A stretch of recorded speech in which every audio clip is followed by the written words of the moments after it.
I'm not really the biggest fan of Glen Powell, but he actually did pretty good in this movie. It isn't something you'd be like, oh, this could be up for an Oscar or something. You know what I mean? It's just it's just a good movie. It's just like, Yeah. When people talked about this movie, like no one ever really told me what it was about. it's not a feel good movie. It's the opposite of a feel No. good movie. This movie has been getting a lot of hate.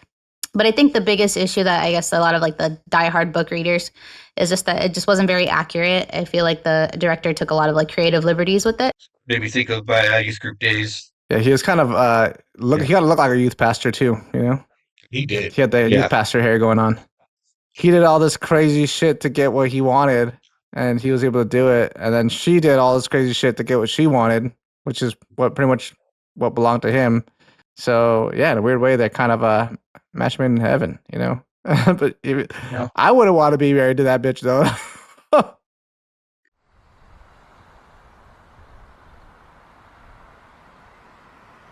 Hey, baby, you like and subscribe yet?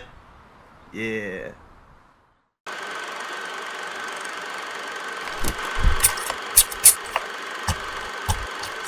Cinema Rolls Podcast. Welcome to the Cinema Rolls Podcast. Today, we will be discussing and reviewing How to Make a Killing. Came out this year, 2026, rated R, has a runtime of 1 hour and 45 minutes. It's directed by John Patton Ford. It's written by John Patton Ford. Stars Glen Powell, Margaret Qualley, and Jessica Henwick, along with some other people as well. But yeah, I didn't do my normal intro, but it's okay. We'll just ignore that. I just jumped right into it. That's all right. Right. You want to give them a quick synopsis about this movie? Yeah, Glen Powell plays a man who has a very rich family, but he is like his mom was disowned, and so although he could inherit, the wealth, he is still very last on the totem pole. So he decides to start offing off his family. Yeah. Yeah. Yep. And what did you think about it? I liked it, actually. Honestly, I wasn't looking forward to it that much. Same. I've seen enough of Glen Powell. I don't dislike the guy, but I've seen him in a lot of things lately. But honestly, I liked the movie. I thought it was good. I think Margaret Qualley and the other actress, I don't know her name. Don't know if I've seen her in much else, but I think they Jessica were both pretty Henwick. good. Yeah, Jessica Henwick. Is that it? The girlfriend? Yeah, Jessica Henwick. Yeah. Yeah, I liked her. I liked her character. Like hers was my favorite character. Yeah, she seemed really cool. But yeah, movie they didn't really end how I thought it was going to. But I liked it. I liked the ending. Yeah. Yeah. Right on. I liked it as well. I was like you, I wasn't like super excited to go see it today. I'm not really the biggest fan of Glen Powell, but he actually did pretty good in this movie. This isn't like I don't know, like it wasn't like an amazing movie, you know what I mean? It wasn't like it isn't something you'd be like, oh, this could be up for an Oscar or something, you know what I mean? It's just it's just a good movie. It's just like, Yeah. And I feel like by the end of the movie, I was just kind of like, okay, bitches ain't shit, but hoes and tricks, like that's kind of how I felt at the end, That's fair, yeah. Margaret Qualley was great. She's always great. She's a great actor, and her character was such a piece of shit, Yeah, she's real sinister. Just from the beginning too, from the jump, like you could tell, like when she was like a little, like her little girl version, Yeah. Like she just didn't want nothing to do with the guy unless he had a lot of money,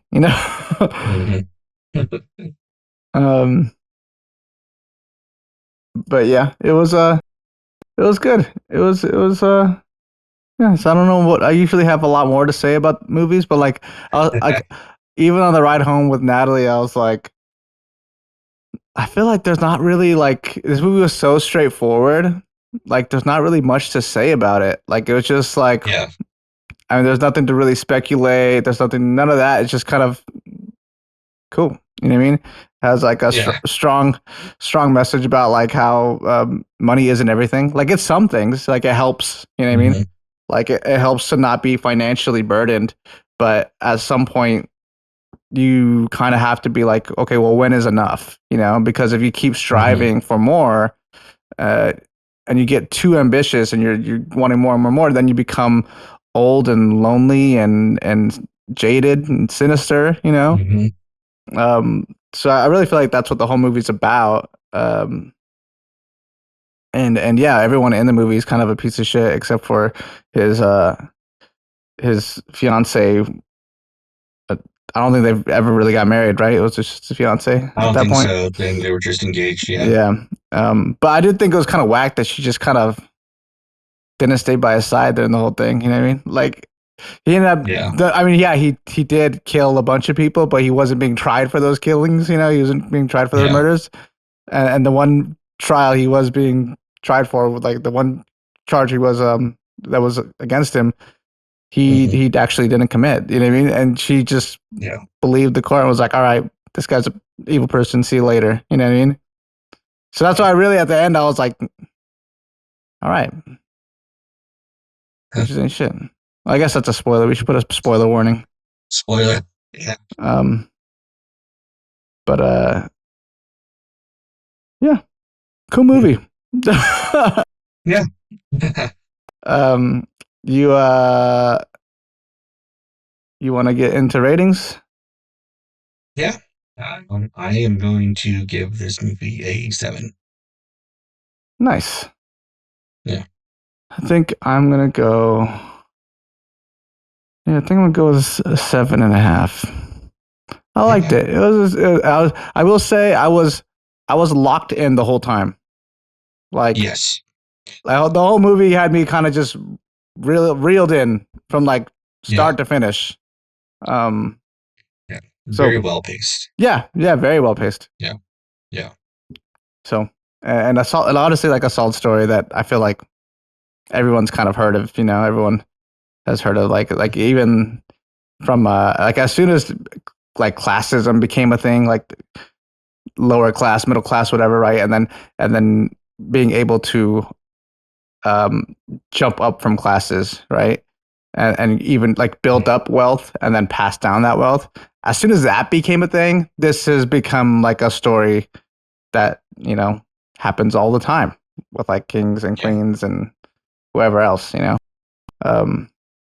So yeah. Yeah, so 7.5. I liked it. Wasn't amazing, but yeah. You got any fun facts? Or I know we kind of just came out of the theater and came straight to here. Yeah. I got 2 fun facts. What's up? So it was based on a 1949. I don't know how to pronounce this word. Assuming ailing comedy called Hearts and Hornets. Yeah. And that movie is based on the novel Israel Ranked, the autobiography of a criminal from 1907. Nice. Yeah. Yeah. That's kind of all I got to be quite honest. Yeah. Yeah. And then the script was featured on the 2014 blacklist of that year's most liked scripts. That's pretty cool. Yeah.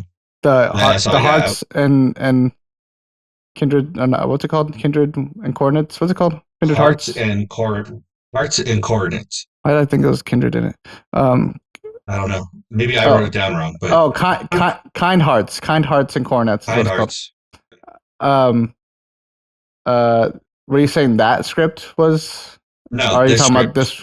How to Make a How to Make Killing? a Killing. Okay.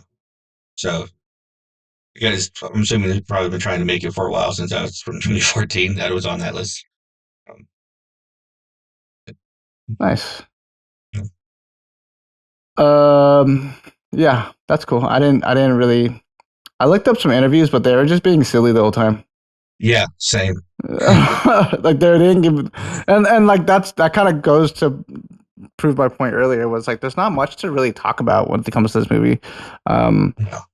Like, yeah, there's a big emphasis on like classism, and there's a big emphasis on money and being content with the good stuff, you know. No. But other than that, like, there's not really much else. You know what I mean? Like, Yeah. cool, right on. Well, that was quick, and there's nothing really to speculate on, so we'll just jump right into the next thing, which is recommendations. Yeah, Yeah. cool. What would you recommend? I actually pulled up a lot of stuff. Really, because Yeah. I haven't even thought of any recommendations, to be Okay, honest. you want me to go first? Yeah. Yeah, go for it. Okay. I got American Psycho because that's a great movie, right? Mhm. And it's a bit more on the horror side rather than the comedy side, but it's a good fucking movie, you know. And he Yeah. works on Wall Street, you know, and he's killing people, you know. And Christian Bale's great in it. It's kind of the movie that made me love Christian Bale, honestly. The next movie I have is Gone Girl. Love that movie. Because yeah, such a good fucking movie. David Fincher, I think one of the best directors to ever do it. He's one of my favorite directors. And yeah, kind of same thing, but you ain't shit but hoes and tricks, same themes. I tell people that's like the scariest movie I've ever seen. It's mad scary, yo. Like what women are capable of, you know? Right? The power they have. Yeah. And like I said, David Fincher is one of my favorite directors. So the next movie I have on here is Seven. Movie.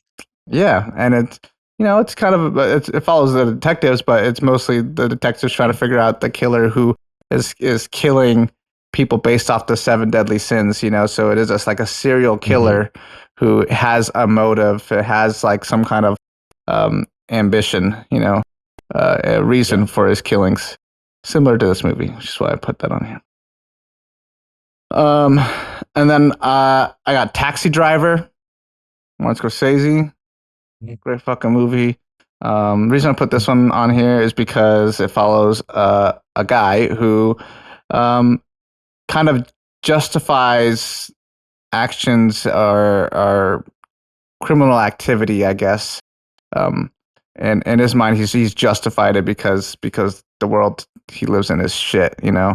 And kind of like this movie where like his mom got casted out from the family, and he lives a poorer life. I wouldn't even say a poor life because he seems like he lives fine. Him and his mom were living fine, you know. But Yeah. but yeah, they live in poor circumstances in comparison to what they should have been living if his mom's father didn't kick her out of the family. So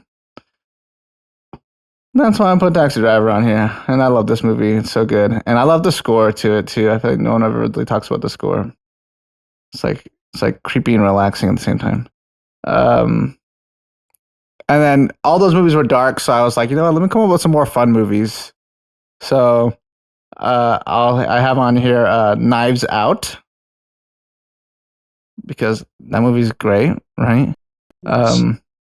And it's about a bunch of rich people and someone dies, you know, and then it becomes a mystery, which I think most people know about this movie, so I don't think I really have to explain it. But yeah, that's why that's on here. And that movie just always reminds me of Clue, which is a really funny movie from 1985. And I haven't watched it in a long time, but I really like this movie. It's really funny. So I watched it in theaters like a couple years ago. oh yeah, Yeah, Um, good movie. yeah, and the only reason I have this on here really is because like Mhm. they're in a mansion and people start dying. You know. And it's funny. Yeah, and it's really funny. And then I have one more on here, and it's The Fall of the House of Usher, which is a show, not a movie. But it's super good, and it's Mike Flanagan is the creator, and I've liked most of his shows. I think most, if not all, of his shows. There's one that's like called like the Midnight Club or something. It's like some kids like get together and like tell stories and shit. I just like never finished it. I Isn't didn't that get. Are You Afraid of the Dark? No, yeah, pretty much. But like, he had a movie called Midnight Club. It was like some foster kids. They would like meet up at midnight and tell scary stories or some shit. Um, I think it's based off a book or something. I don't know. I didn't finish it. Like I said, I only watched like half of it because I wasn't that into it. But Fall of the House of Usher is really good, and it's based off Edgar Allan Poe short stories. So, I mean, who doesn't love Edgar Allan Poe? He's great.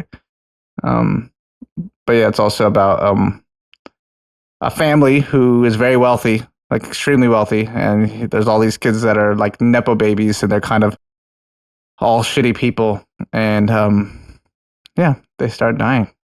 Have you seen it, Is that I haven't. I haven't seen any of those shows. Eric? What the I know fuck I are you should. doing, Eric? Everyone, What the fuck are you I don't doing, know. man? His shows are so good, so good. That's what I keep being told. So why don't you fucking watch them then? Because I haven't. I don't know. I have no reason. Eric's one of those people who will give you a million suggestions, but he won't watch any of your suggestions. Is that true, Eric? No, it's not true. I will watch them at some point. Okay. I'll believe you. Just don't know when. But I Um, have watched someone's suggestion before. Oh, one person. Uh, um, all right. Did you think of any while I was listing off those movies? yes, I did. I thought of one. Oh, what you got? That is The Great Gatsby. Oh, nice. Yeah, Nice. because Which it's one? Which a one? The old man one or the who, one with Leo? I mean, my favorite obvious is with Leo, but they're all Yeah. good. Yeah. But yeah, it's a man who is chasing after something that he believes he wants and deserves.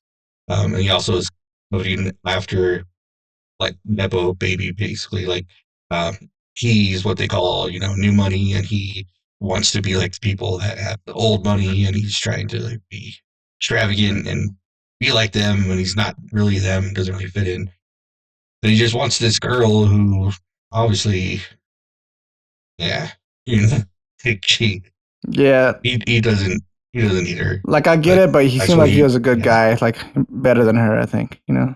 Yeah, I agree. Because she was honestly kind of lame. But, yeah, it was his downfall, So Yeah, yeah, that's fair. I got another one actually. I thought of another one while you're talking about that. yeah. The Wolf of Wall Street. It's about a guy who works on Yeah, Wall Street who has similar. crazy ambitions. He works his way up to the top just to see it all taken away from him because he was doing some terrible shit.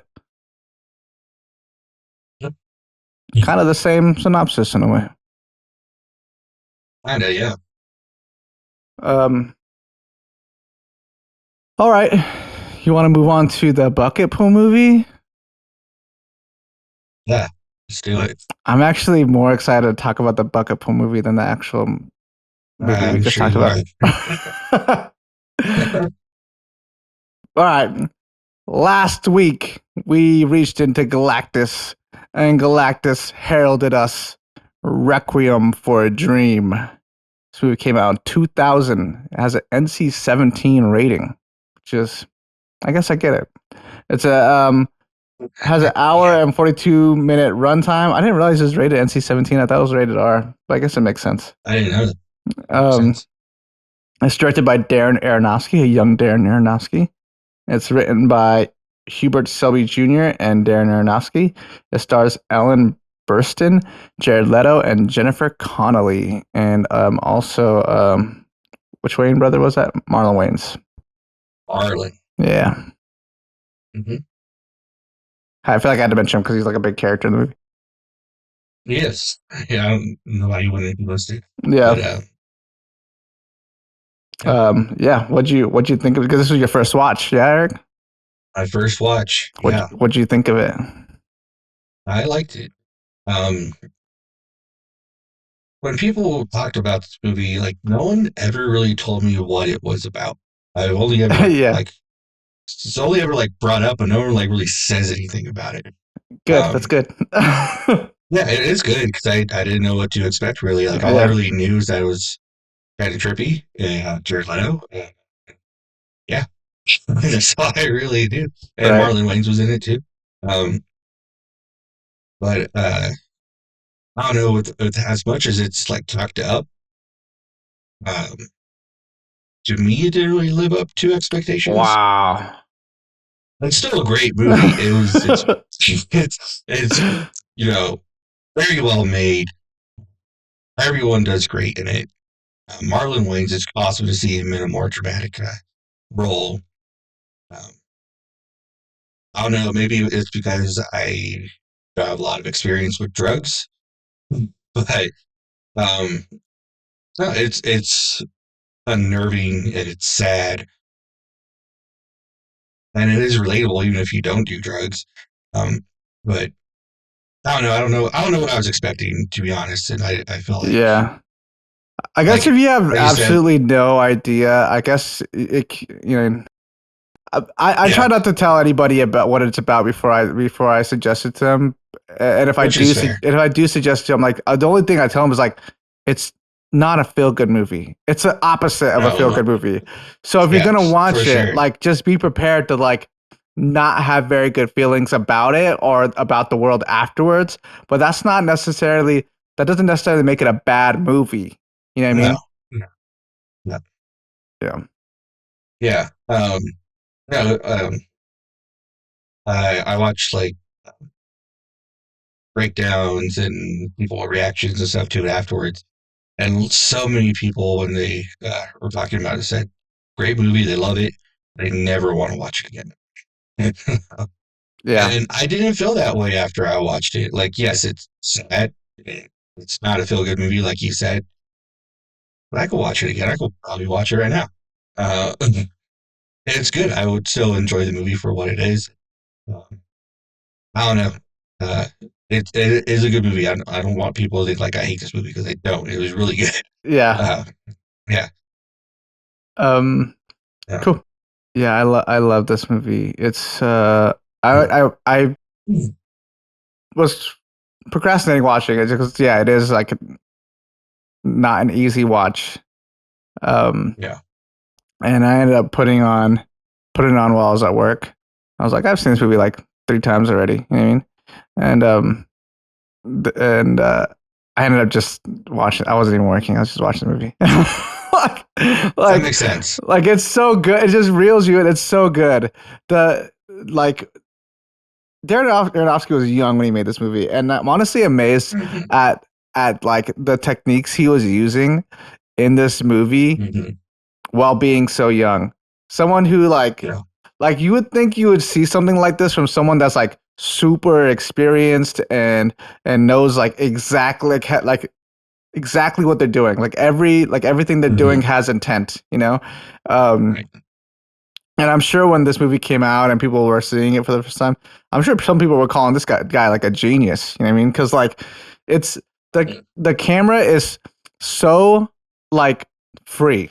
The camera's so free, but at the same time, it's almost like creating a like a restriction on the characters in a way. So the camera's free, but the person feels like restricted in the frame. You know, because it's such a character study, and the camera will oftentimes be like mounted onto a character, like when Marlon Wayans is running from the police, right? And he's like running, and it's almost like the camera feels steady just to him, but everything else is chaos. And then same with like Jennifer Connelly when she's going into that rich guy's house and it's like following her from behind in the elevator. So it isolates the characters. It's almost like the everybody else in the character that in the character in the book in the movie, everyone else in the movie is like just kind of there. Like they're like, you know what I mean? There's like they're the epitome of a side character, you know, like they really just almost like don't even matter. Like because of the way the camera is set up for this movie, it isolates the four characters that are being studied, you know. And the use of insert shots for the drugs, so good, yo. So good. I like that like lives in my mind rent free, like of the drugs being shot up. And then the noises, the sound design with it too. Oh, oh, it's like it's almost satisfying to watch, but at the same time, like uneasy. You know what I mean? Because like and it puts you in that character's perspective when they're shooting up and or when when the grandma's taking the speed. You know what I mean?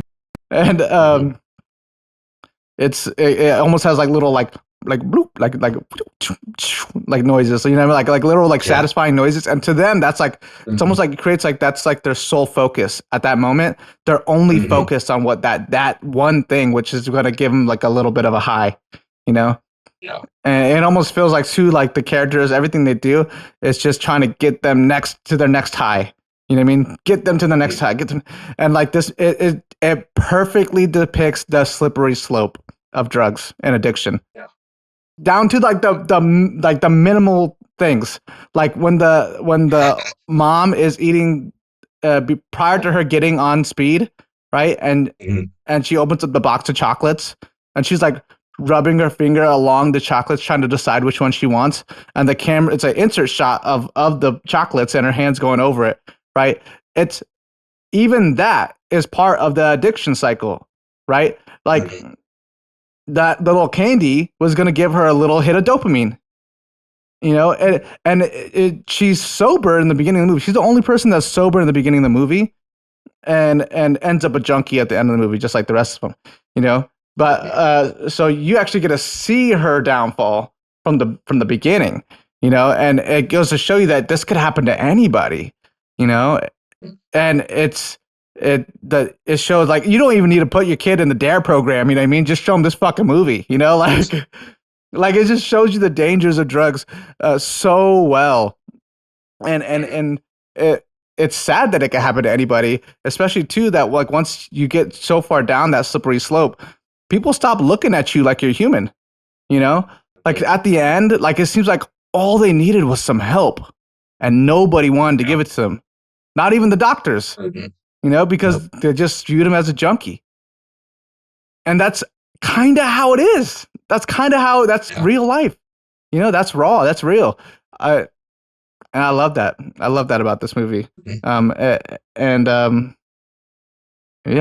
it's really good. You can see the influence of Satoshi Kon in this movie too. Oh yeah. From Perfect Blue. Yeah. Jennifer Connelly shot, and then also too when the grandma's watching her infomercial, and like the version of herself comes out of the TV and it's all digitalized. Yeah. It's also very Perfect Blue. Also too, I also like that they only watch. You notice they only watch infomercials in this movie.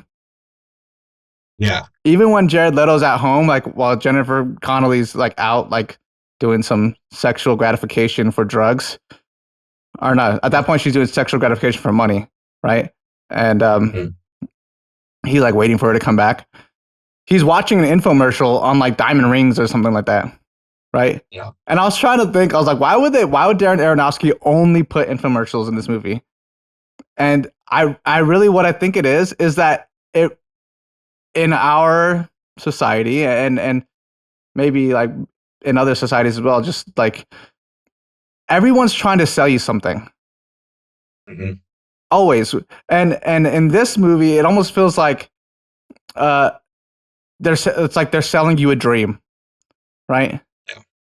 They're selling you a dream that you can't have. And the mom, she talks about it at some point, and she's like, I like thinking about the red dress.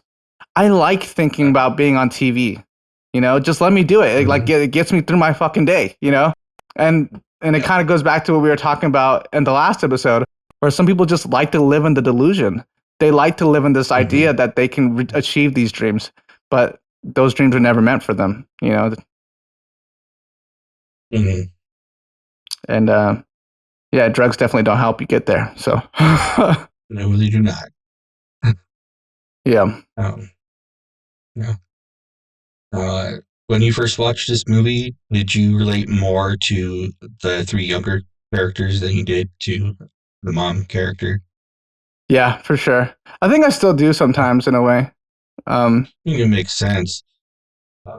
This being my first time watching it and being an adult, I definitely related to Sarah's character more, and not just because I am older, but also because I love TV.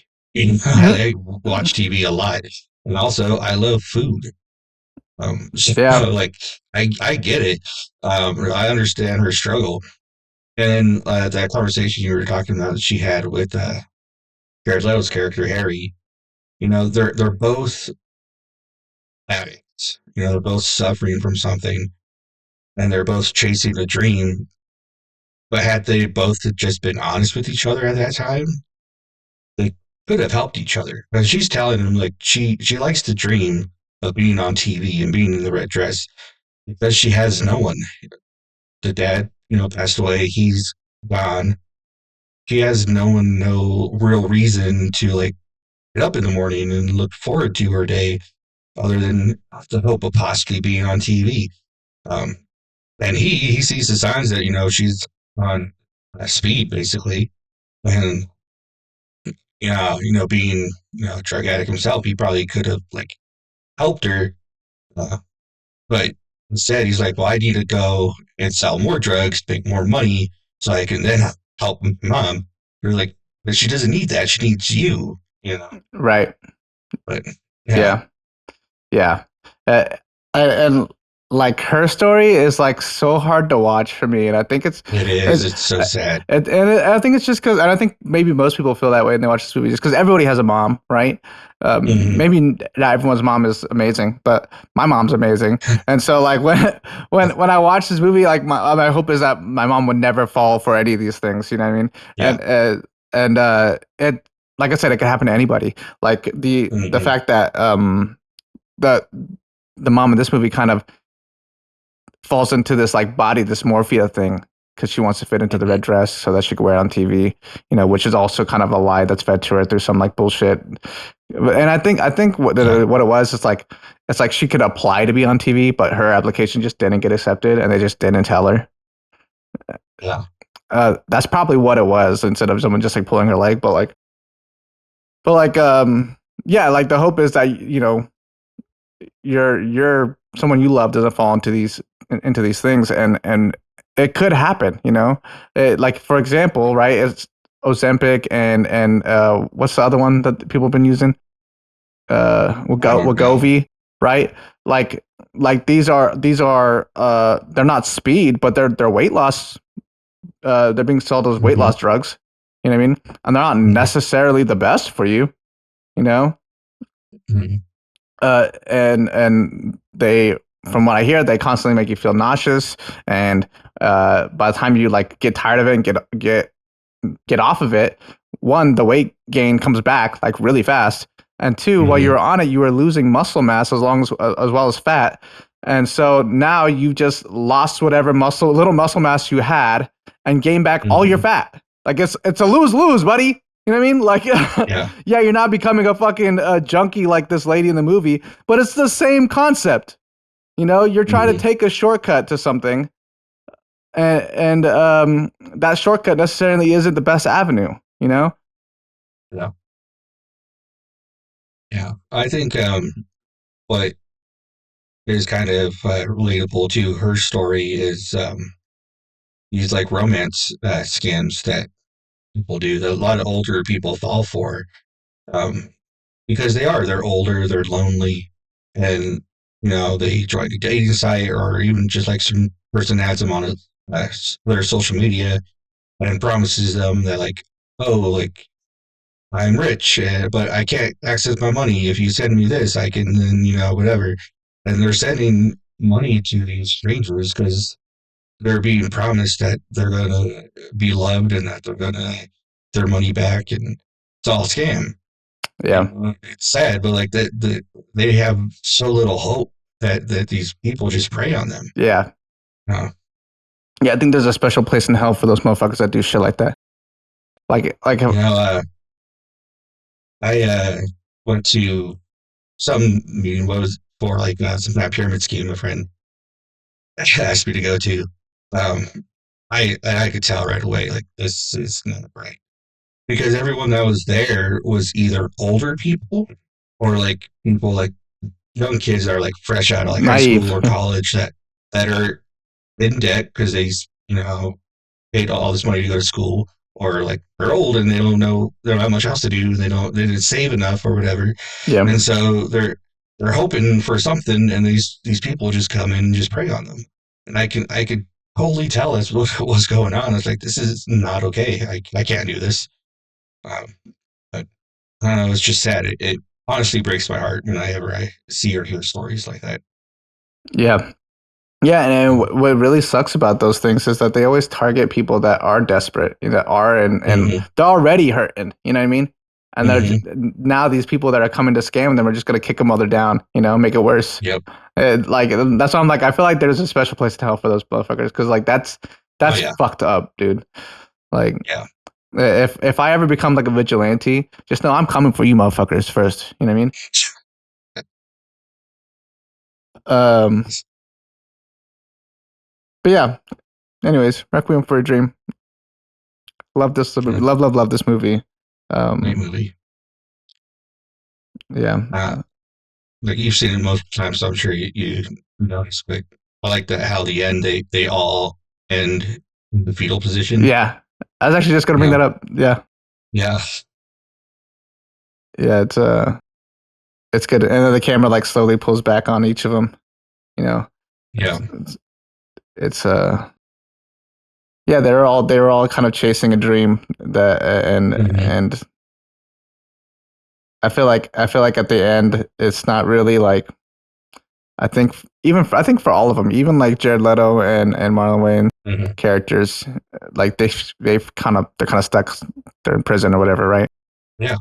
But it kind of feels like that fetal position is kind of like they're like still holding on to the dream, like they still didn't let go. Yeah.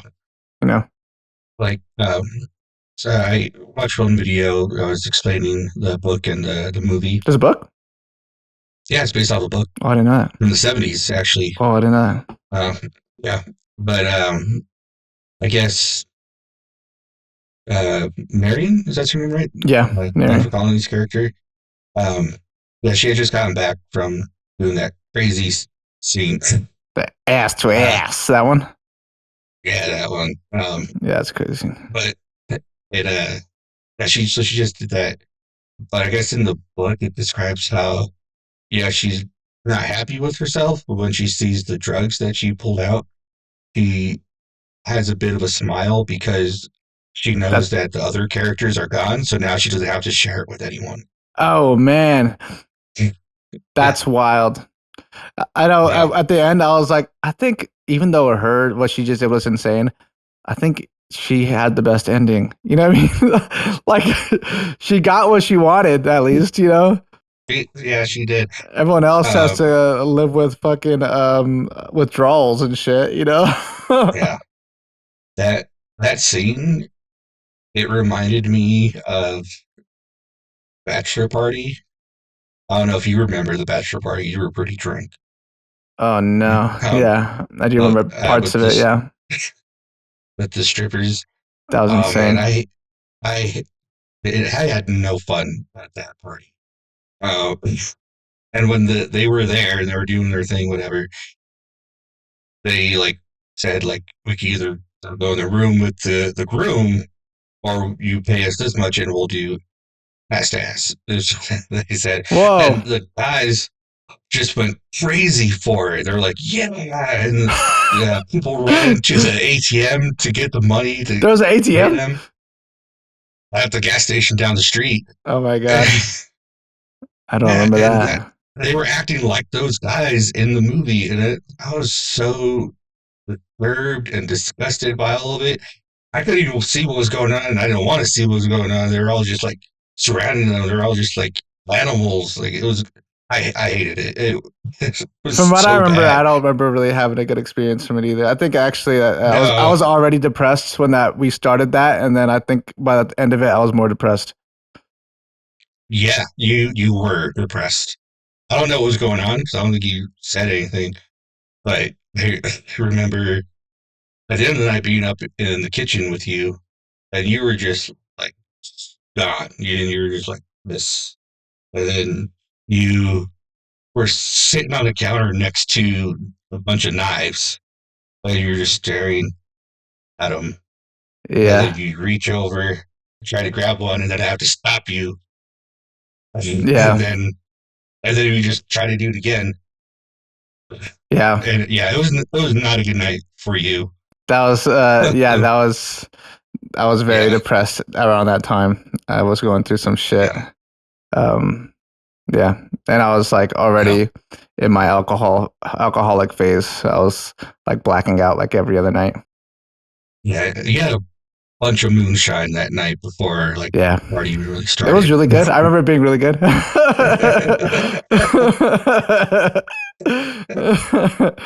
Yeah, Yeah, it was like yeah. That homemade and that scene everything. definitely reminded me of that when people just kept screaming ass to ass, and I was like, Yeah, oh my yeah, yeah. And the guy says it so weird in the movie.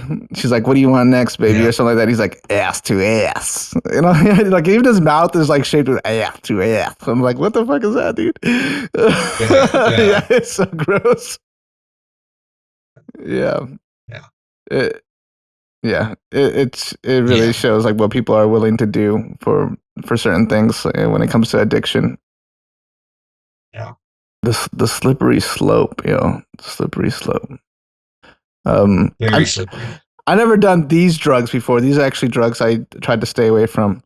But Good. uh, and I don't think I ever really got. I think alcohol was my biggest crutch, to be quite honest. Even though I did Mhm. do a lot of different drugs, they weren't drugs I ever got addicted to. Really, I would just do them here and there. Mhm. At least I don't think I was addicted to it. But like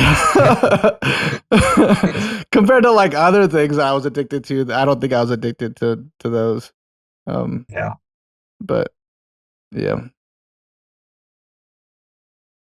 this is also a good movie to show a friend randomly. Like I said in the last episode, I showed this to my friend randomly, and he was just like, "Why did you show this to me?" Yeah. Fuck him up. Um, but all right, let's move on. All right. Let's move on. We've lingered for too long. Let's move on to the bucket pool. Yeah, let's pull Oh, some by the way, did you add? There was a couple additions. couple. I saw RRR from Shannon. And then I think there's another one. Oh, Kung Fu Hustle, right? Yes, from our cousin, from our primo. Yes. I need to add those. Shannon has been telling me to watch RRR for so long. That I know that's a movie that keeps getting recommended to me too, and I'm like, I don't want to. I, But I mostly don't want to because of how long it is, you know? yeah, exactly same, and I know it's also really silly too. So like, Yeah. it's like a really long, silly movie. Like, doesn't sound like very much fun to me. I like dark shit like this, but I have been putting it off for a long time. It got recommended. It didn't get didn't it get an Oscar nomination? Was it RRR that got an Oscar I don't nomination? know. I want to say it did. It might have. They might have even won the Not for Oscar. like. I think for best foreign film. I think maybe. I forget. I'm gonna look it up I now. don't know. Yeah, it won an Oscar. Yeah.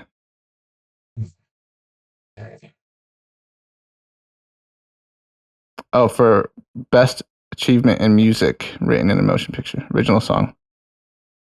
Nice. Okay, well, let's see what we got. What we got? Kung Fu Hustle. I I mean, didn't do that on purpose. I was like, you just put it in. Did you shake it up a little bit? I did shake it up. You can check the camera. Okay. All right, cool. I'm down for Kung Fu. I love Kung Fu Hustle. I actually just rewatched that movie like maybe a year or two ago. All right. So There you go. down for another rewatch. It's a good one. It's super funny. Yeah. I love that movie. Cool. I feel like if you guys like Kung Fu Hustle, Shaolin Soccer. Is that what it's called? Shaolin Soccer? Yeah, I think so. Movie's dope and it's funny. Cool. Anyways, Anyway, let's move on to what we've been watching. Yeah. What have you been watching, brother?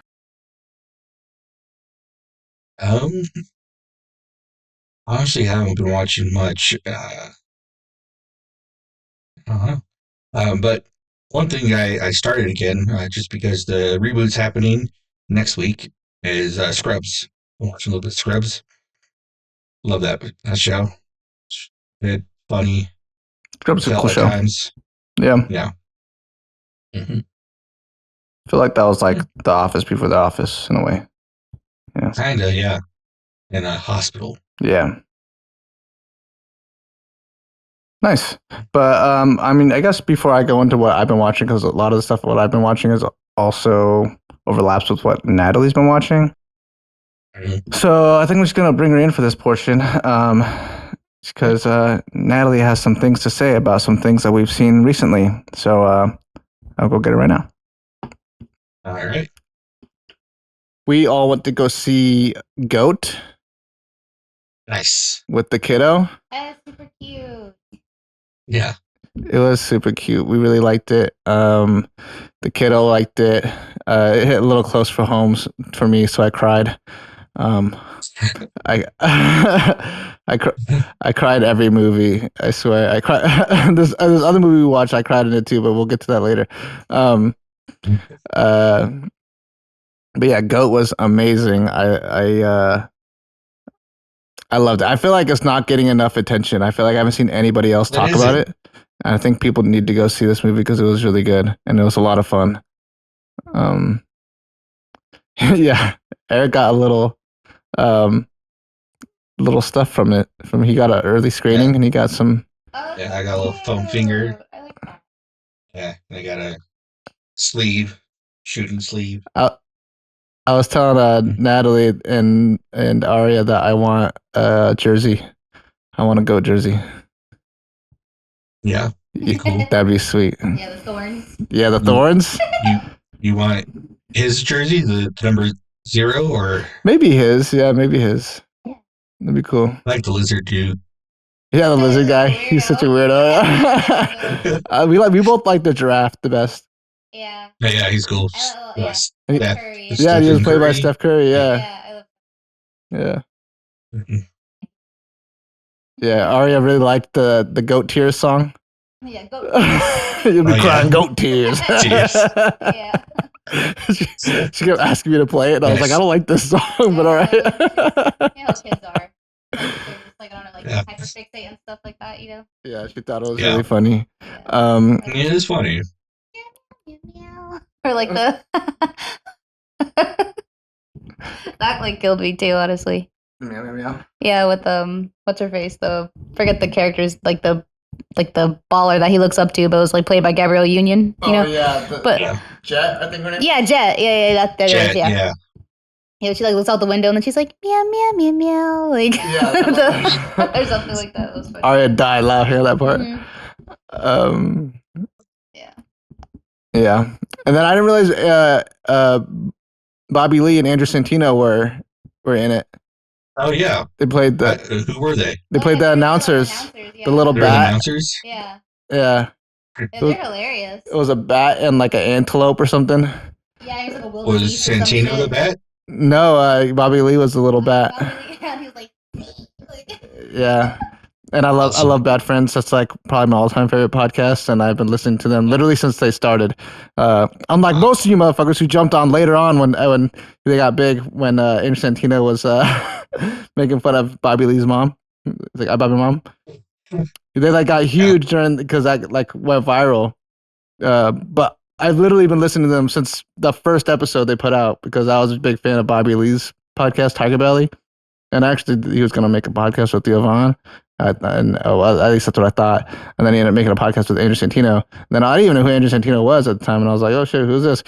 And I started listening to them. And now I'm a Patreon member. And I went and saw them live and everything. They're my favorite podcast.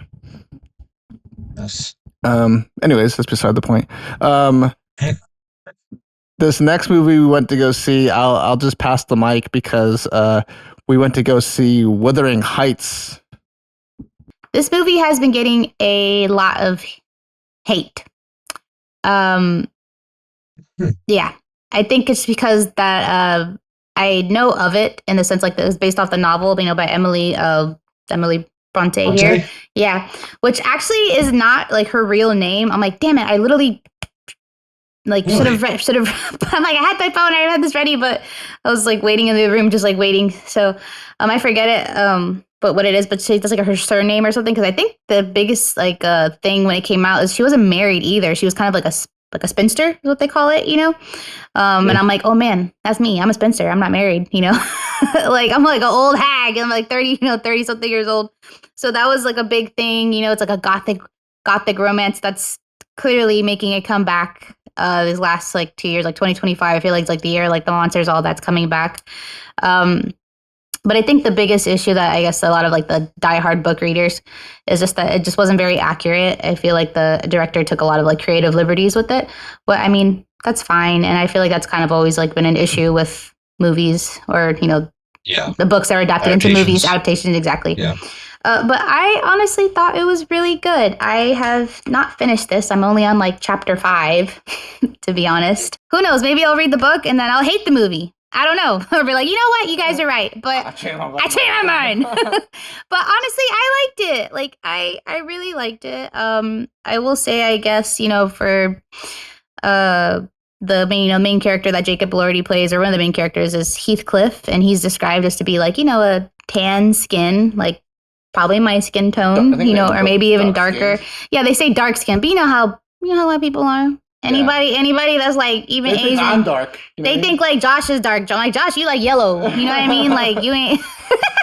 Like not helping. I'm like I know. Yellow right and then like me, I'm like considered like dark skin. I'm like, which is crazy, And he's like described as like a gypsy, like a gypsy man, which is not like also too not the nicest way to describe somebody. That's like I guess considered like a racial.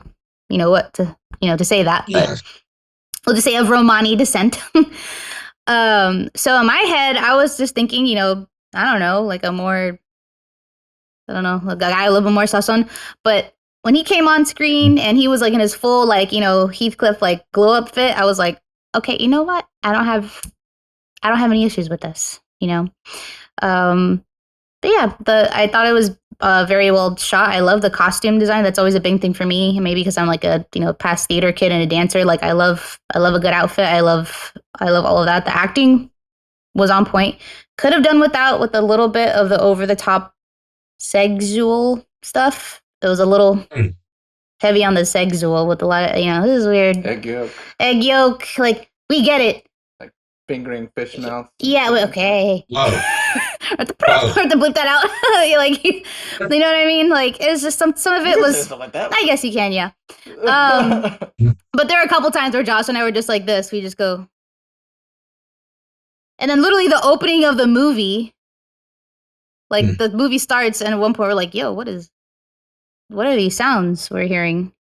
And it's not. Yeah, the crazy. Yeah, the opening is crazy. We're like, okay, for, trying not to spoil it for people who haven't seen it, but people that watch it, you guys know what I'm talking about, what we're talking about. It was just like, oh, okay. All right, then. So, trying to think other than that. But it also ended, it's a very tragic story. I would not say that it's necessarily like a love story either. I feel like a lot of people went into this movie thinking like something like Bridgerton was going to happen. That's not That's not it at all. Josh and I were literally like, after the movie ended, we were just tears streaming down our faces. It Yeah. ends on the saddest part. Very tragic, like extremely tragic, like some like Romeo and Juliet like The type saddest part of stuff. the movie Like, is pretty much the end. yeah. So, Mm. yeah. So, yeah.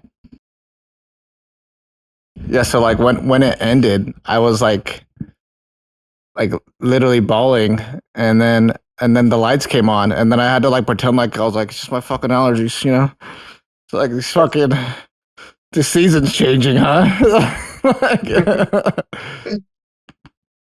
Like, let's just say with this. This is a quote. God dang it. I'm short, okay? I'm short. It's a quote from the book, obviously on the back. That's what I like about these new books. But this is literally what like Heathcliff at some point says to Catherine. And he's like, be with me always. Take any form, drive me mad. Only do not leave me in this abyss where I cannot find you. And Josh and I were like, ah! I got it. She's left in the abyss. Yeah. And he's That also sounds sad. yeah, he's also told this girl too, this lady, you know, like I will follow you like a like a dog to the ends of the earth, you know, and I'm just like eh. And a couple times too, Josh is like whispering over me. He's like, "Baby, is this yearning?" And I'm like, "Yeah, it is." It's very dark, very like, you know, sometimes it's a little much. A lot of the characters too are kind of like pretty shitty too. Like they're not good people, very selfish, greedy people. So I feel like that at some point you kind of don't really know who to root for because that's the whole point. There's really no one to root for. But at the end, you can't help but like root for like the lovers, the love. As twisted and dark and Weird. gothic and weird as it is. So, but yeah. Pass the mic. Yeah. I was there's so like Heathcliff is like a very like how would you describe him, love? In the beginning of the movie, he's kind of like a more like primal looking man. What's the rough around the edges? Yeah, definitely rough around the edges with, is a good way. You know, Rugged. rugged. There you go. Yeah, That's the word I was looking for. rugged. He's very Yeah. rugged looking man in the beginning, and then at some point he cleans himself up, and he comes back looking like a fucking pimp, yo. Gold tooth right here. He got a cane. He got a gold tooth, an earring. He got a haircut, and he was like wearing this like fancy ass suit. And cane? I looked over at Natalie. I was like, "So gay?" I was like, "This man look good, yo." Like, he looked like he smelled good too. I was like, "What?" I heard all the girls in the theater go, like they gasped at him, you know, like, yeah. Honestly, for my male viewers that we have here, go see it. Just for shits and giggles. Take a girl with you. You might get lucky. Mm-hmm, that's one of those. Grief does interesting things to the female psyche. Guys, my drift. You know. That's why I'm always hurting Natalie's feelings. You don't hurt my feelings, I hurt your feelings. Okay, you're right. Yeah. And then ladies, and I know all my my book lovers out there, not necessarily just book talk people, but just my avid lovers of literature, just give it a chance. I know, obviously, this is also not the first adaptation of Wuthering Heights. There's like 12 different other ones. There's also one that came out in 1992 with Ralph Fiennes, a young Ralph Fiennes. Looking fine. And that man was fine. Like, don't let, Harry Potter as Voldemort fool you. The man is an amazing actor. Like, thespian to the core. There was also a random one that came out in 2011 that had what's his name? That plays Bane. Tom Hardy. I'm Hardy. Yeah. Don't do it. I know you want to do it. Don't do it. Your impression? Yes. Do you want to hear it? Would you guys like to hear it? I don't care. Go ahead. So you think darkness is your ally? You merely adopted. What do you say? You merely adapted to it. I was molded by it, born in it. I didn't see light till I was already a man, and by then it was nothing to me but blinding. I know, but the amount of times that Josh has had his little like inner like monologue or just. Whenever I put my gas mask on. I know, yeah. Josh will be outside like spray painting stuff, and then he's like, "So you think doctor?" So I'm like, "Joshua," and he's like, "Okay, sorry." But yeah, Tom Hardy. There's obviously the one that came out in 1939 because this, what I think was originally published in like when was this published? I don't know, like the 1800s or something like that. I forget I would exactly. assume 1800s. Yeah. So of course, like 1800, like 1860 or something like that. Something like that. Yeah. So of course, that's why it was extra. You wanna Like, look it up? yeah, look it up. Look it up for me. Lock it up. Lock it up. Lock it up for me. Yeah. So of course, that was extra, shocking with the shock value for the readers and stuff, and why this book was deemed almost like blasphemous when it came out at its time. And I'm like, Emily, 1847. 1847. Okay, I was off by like 20 years. Wow. Hey, I was I going said to guess 1800s. 46. So. Yeah. Hmm. But yeah, but I don't want to stay on here for too long. But it was. You want to talk about anything It else was you've been good. watching? Oh, anything else? Ooh, trying to think. I feel like Have you? or have I been? Yeah, I guess in the past. I'm watching a drama right now called Poldark. I'm not gonna lie, it's kind of from giving me like a Timu Outlander vibes, Goodwill. Even though I think it came out first before Outlander, I really like Outlander. So it's like kind of hard for me to like get into it. As far as like eye candy goes, I'm like, they only got one person, the main character, Poldark. So it's kind of a little slow for me. It's not bad, but it's okay. And the anime wise, after almost gone on 5 years now, I'm finally rewatching all of Samurai Champloo in its entirety. Of course, Josh is thrilled because that's like one of Josh's favorite animes of all time, if not his favorite, apart from like Cowboy Bebop, So Isn't it super short? yeah, it's only 26 episodes. I don't know. I haven't seen a single episode, so I can't I'm judge. all over the place. Watching like 10 shows at a time. I know, I do that. That's how, to be fair though, like I caught up with like getting back into anime like pretty quickly, honestly, just because of that reason. I like swan dived like after I met Josh. Like I was already kind of watching a little bit, only like very little in like 2020 and COVID. I had nothing else to do. So I was like, screw it. Let's watch a little bit of State of the Moon. Let's watch a little, I don't know, Castlevania, which I know people are like, it's not anime. I'm like, it's animated, okay? Whatever. I consider it anime. It's anime! Then I met Josh, and then Josh was like, oh, yeah, Castlevania's cool. Now watch this and this and this and this. And I've just been like, ever since then. So yeah, I like Josh said, I tend to watch not one anime at a time. I will watch like 5 to 10 different animes at one time. That's fair. So yeah, but watching that, it's really good. Those who haven't watched Samurai Champloo, or those that think that they're like, anime buffs and nerds, but all you watch is Dragon Ball Z and Naruto. I don't know if I'm saying that right. Watch Samurai Champloo. It's good. Okay? It's good. Yeah. Cool. That's it? I think that's it. That's all, folks. Well, then I will jump back on. All right. Bye, Eric. All right. Bye. Right. I think that's it for what I've been watching, honestly. I want to say there's more, but I don't remember, so I don't want to spend too much time on this. You got anything else, or you good? So what I've been watching, and I keep forgetting to mention this, is the new Fear Factor. With, Okay. what's his face? Johnny Knoxville as the host. Oh, that's cool. I knew that. Yeah, but they changed it up. So it's not like normal Fear Factor where it's like half an hour, 3 different, stunts or whatever, and then whoever does them all the fastest or whatever the rules were wins, whatever the money is that week. Now it's more like a reality show where all the contestants are living in a house together and they can like sabotage each other and form alliances and stuff. Honestly, I don't know if I like that. Sounds weird. Yeah, it's different. So I mean, they had to do something different to like. Yeah, I guess bring people back, I guess. Yeah, but I like Johnny Knoxville. Yeah, he's cool. I like Johnny Knoxville. Yeah. Cool beans. All right. Gonna move on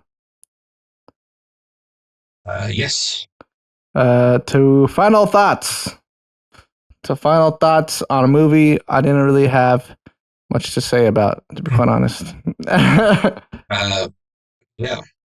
So first, a lot of the like cousins and stuff, like you don't really see a whole lot of them. You spend a lot of time with them because he meets them and basically kills them. Mm. I like Topher Grace in the movie. Yeah. He's like running a mega I like church. when he goes, yeah. He's totally so when you would see on is it Preachers and Sneakers, that Instagram page? Oh, I don't even know that it's an Instagram page. You ever see that? Yeah, so there's an Instagram page where this guy will post like this picture of a pastor, like of some like church or whatever, and then show you like what The he's shoes wearing he's and how wearing? much like the shoes cost. Yeah, Yeah. That's which crazy. is insane. That's How crazy. much money these guys spend on shoes and like other like Oh, they probably got hella money. they got so much money. Yeah. You know those scammers I was talking about? These are part of them. people. Yeah. Yeah. But I like when he went to meet that character. That Reliant K is just like playing super loud. Oh, yeah. Like Escape, that song, Yeah. which is like a Christian rock band. Mm. So yeah, I like that song. I like that they basically played the whole song during that scene. Like you could hear it. Like I was almost singing along the whole time. That's funny. Yeah. But yeah, I thought that was a cool character. And yeah, I just thought that was cool little. Made me think of my youth group days. Okay. That's funny. Um, Yeah, he was kind of he got to look like a youth pastor too, you know? he did. He had the youth pastor hair going on. Yeah, the hair, yeah. Laid back, wore jeans. Yeah, why was that the youth pastor look though? What was going on there? They had to relate to the youth, Josh. How I wasn't related to that, you know? I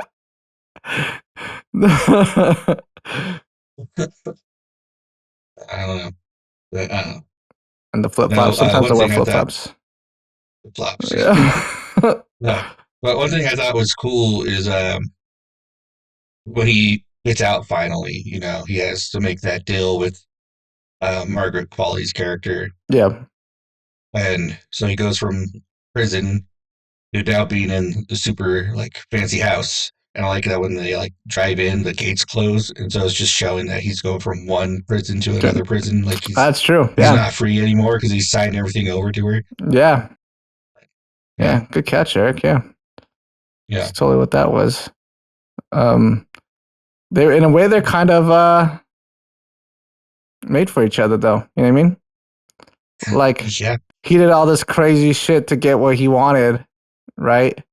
And he was able to do it. And then she did all this crazy shit to get what she wanted, which is pretty much what belonged to him. So yeah, in a weird way, they're kind of a match made in heaven, you know. But I wouldn't want to be married to that bitch though. No.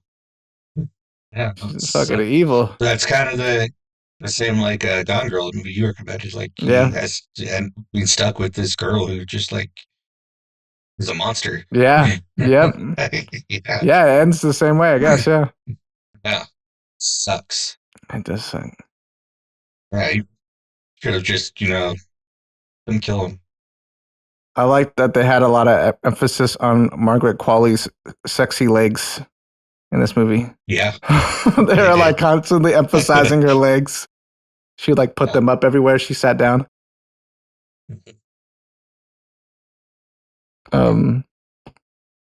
Also, too, I kind of want to check out the old movie.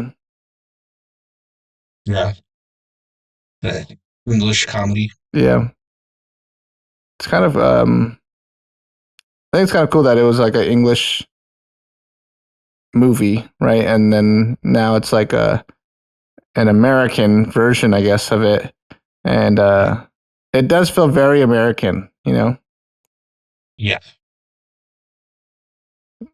Like he's like works on Wall Street, and that's like I don't know. I feel like that it's very capitalist, you know. It's very American. Yes. Very, very American way to get rich, you know. Yeah, just kill a bunch of people. I mean, that too, I guess. I was talking more about the stock market, but that works too. Yeah. um, Yeah. yeah. What do you think of the artist cousin? I know a lot of dudes like that are like they're like wannabe artists. Sometimes, a lot of times, when I think there's like when I see guys like that, I think they're like not good at anything else, and they're like, you know what, I could bullshit my way through this thing. You know what I mean? I could just like make some bullshit and call it art. Yeah. And the fact that he has like all this like nepotism behind him kind of allows him to get away with making shitty art. You know what I mean? Mm-hmm. Yeah, and I love art, but sometimes when people get really like what's the word? Snooty about it, I guess. Yeah, when they're all up their own asses about it. Yeah, I don't like it. I really don't like it. It's really can from that. It's really annoying. It is. Yeah. And like there's one time I commented on somebody's like I was showing off some my art to somebody. They're showing me their art. Like we're trading like art pretty much. That's like I feel like that's what artists do when they're like, oh, you make art, I make art. Well, let me see your art. You know, share each other's art. Yeah. And there was one person I was like, I think I had seen their artwork online before, like, and then I saw them in school, and I was like, hey, I saw your artwork on Instagram. Like, it's really cool. And they're like, oh, I didn't realize you're like into like avant-garde stuff like that. And I was like, I take it back. You know what I mean? Like, I don't. I feel I don't want to give you any more compliments because anyone that refers to their own stuff as avant-garde, I'm like, ugh, you know, that's it's an ick, you know. Yeah. But yeah, I didn't feel bad for him when he died. He's like he's a shitty person too. He like didn't even remember his fucking name. He's like, oh, this is my cousin. Yeah. And like Beckham. Yeah, Beckham. And she meets him. She's like, his name's Beckett. And then he started calling him Bagel. Yeah, you know, he just seems like a shitty guy. Yeah. I was telling Natalie too. I was like, they all seem pretty shitty, except for the guy that flew planes. He seemed pretty cool, right? The uncle. Yeah. Yeah. You don't really see.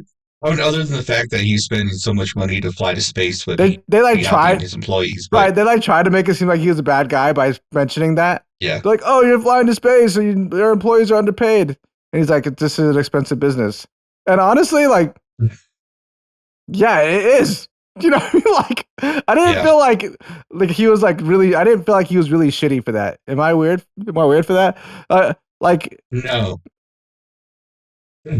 Like a lot of people are underpaid, even when they're not in the rocket business. You know, like yeah. What that reminds me of, because I've been seeing other people talk about this online. If you're part of the Power Ranger community, you may know what I'm talking about. I'm Saban, the guy who like made Power Rangers what it is. Like he got the rights from Japan, Japanese studio, and he started making the American version. Power Rangers took off, right? They made a bunch of money, and they paid everyone else like very little. But Time took a lot of risk with that show. He mortgaged his house. Sheesh, that is a lot of risk. So like, yeah, he took a lot of risk. And so when 3 of the Rangers randomly were recast, is because they tried to get more money after that first season, and also wanted a part of the toy. Like some royalties like, from the toys. Yeah. And they tried to get in on that, and I was like, "You guys aren't the show. I could replace you." I was going to keep going. Kids going to keep watching. Dang. And so he did. Like honestly, like yeah, like I feel like you can't really blame the guy for that, though. You know what I mean? Like yeah, because I mean, yeah, I get it, wanting a better deals, but like he's got a point. Like you know what I mean? Like yeah, I get it, and I think the actors and other people for the show probably should have been paid a little bit more, especially after that first year. Yeah. But I think where they went wrong. Because the one they should have gone to him with the whole cast, not just part of the cast. Because if they had Right. We're like, we're all Juliet leaving. and Yeah. maybe Joe Johnson, because those were the two people we're watching for, then they're like, okay, we got to make a deal. True. But they didn't. They didn't have them. And also trying to get toy deals, like those faces on those toys do not look like you. You cannot get likeness rights, you know. Yeah. But yeah, I think if they had gone about it the right way, they probably could have gotten some more money. Sure. And apparently, the voice actors did that. They had all of the voice actors together, and Hey. they weren't asking for too much. But yeah, I think if it's reasonable, yeah, like why not? yeah, especially if after making a lot of money on the first. On the first season, yeah, it makes sense. But they didn't go about it. They just tried to be like force their way with not having the whole cast behind them. And they're like, "Nah, you guys are gone," you know. Yeah, which is sad because I like those characters, but without that, we wouldn't have gotten Adam, and he's one of my favorite Rangers. So yeah, you know, true. That's true. I do like Adam a lot. What about Rocky? You like apparently Rocky? He just put out a movie. Rocky, honestly, it's kind of lame. Yeah, I'm not a big fan of his.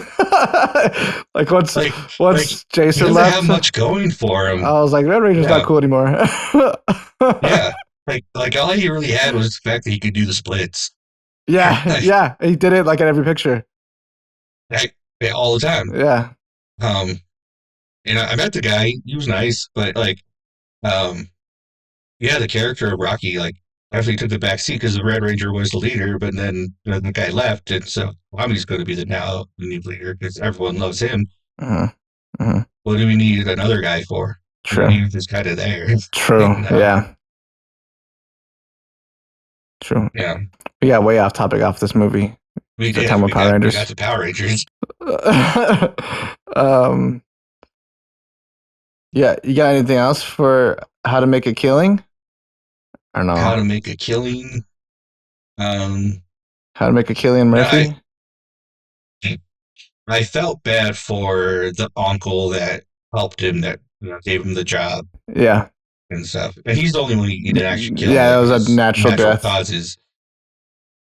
Yeah. And like around that time in the movie, I was like, this dude, like he's got a good job, he's got a good girl. Like, why can't he just stop? Yeah, just like the priest said, he's like, yo, you're good, no? Yeah. Like, you're good. Like, yeah.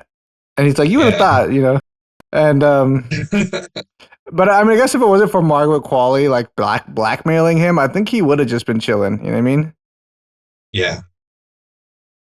It probably would have been. Also, if it wasn't for him meeting the other girl, like I think he probably would have teamed up with Margaret Qualley's character earlier. Yeah. Yeah. But the other girl was mad cool, yo. They like bonded over books and shit. She was mad cool. I liked her a lot. Yeah. So like, I get it. I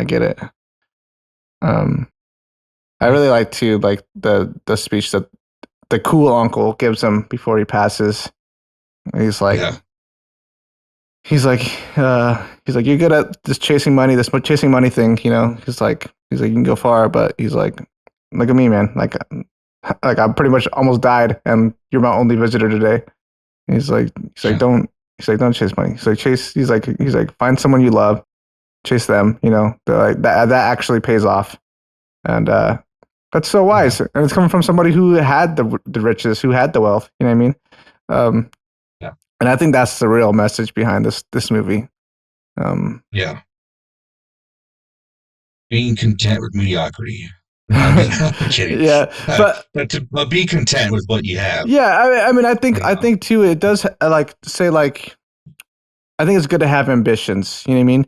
It's good to strive for things. But like once you're there, like appreciate it. You know what I mean? Yeah. Yeah. I don't think that's really what it is. Yeah.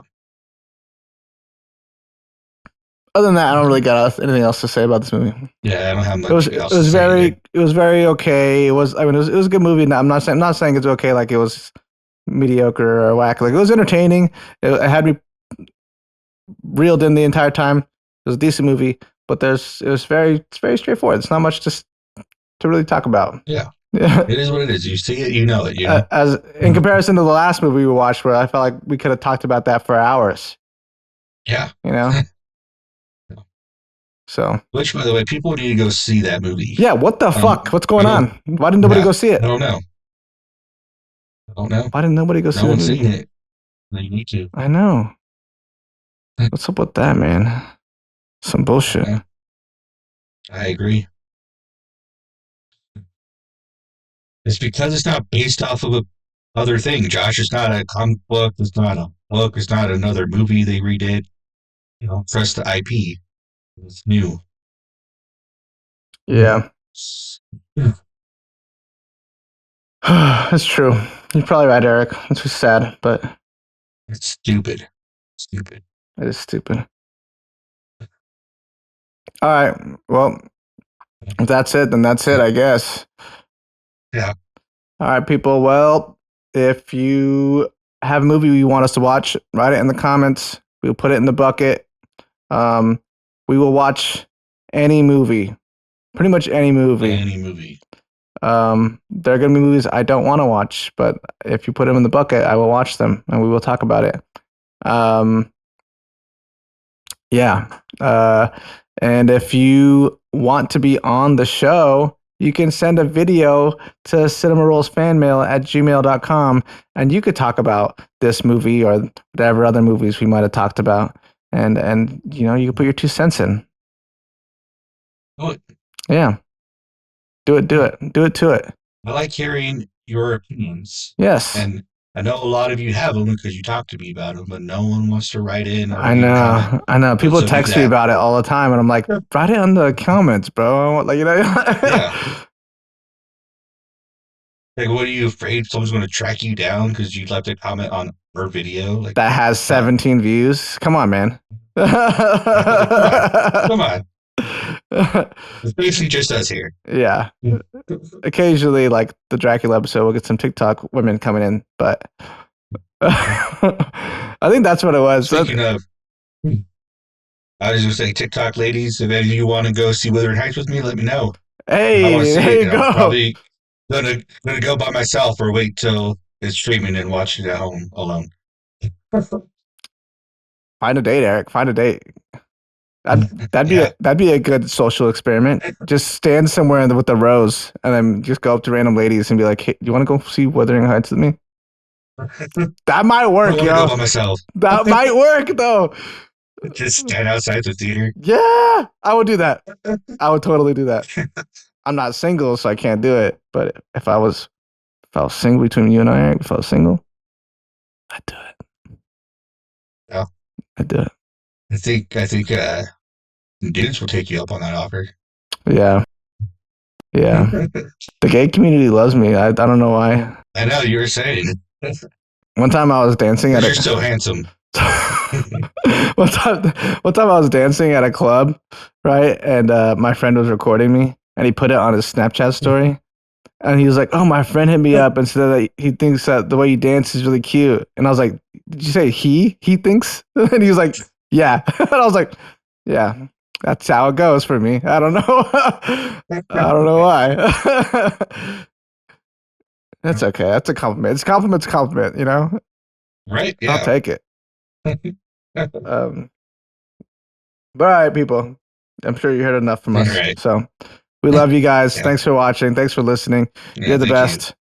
Like and subscribe. Do all the things, you know. Yeah.